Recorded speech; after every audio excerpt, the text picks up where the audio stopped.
ఇదేమో space ship వేసుకుని మరీ వచ్చింది.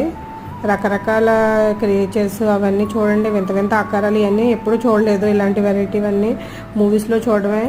కానీ సెట్ చూడండి ఎంత బాగా చేశారో, పర్ఫెక్ట్గా చూడడానికి భలే ఉన్నాయి కదా.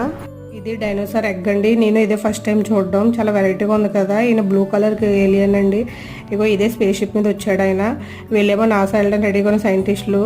ఈ బ్లూ కలర్ మ్యాన్ కూడా వచ్చాడు చూడండి. ఇప్పుడు ట్రీ మ్యాన్ కనిపిస్తాడు మనకి, చాలా సీరియస్గా చూస్తున్నాడు కదండి ట్రీ మ్యాన్.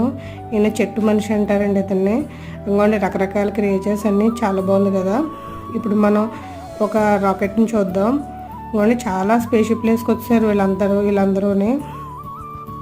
పిల్లల్ని అయితే కంపల్సరీగా తీసుకురండి, వాళ్ళు చూసి చాలా ఎంజాయ్ చేస్తారు ఇవన్నీ. నాకైతే ఎగ్జిబిషన్ చాలా బాగా నచ్చింది, నేను కూడా బాగా ఎంజాయ్ చేశాను ఎగ్జిబిషన్లో. చూడండి రాకెట్స్ అవన్నీ మనకు చాలా రియల్గా ఉన్నట్టు చూపించారు, చాలా బాగుందండి ఎగ్జిబిషన్.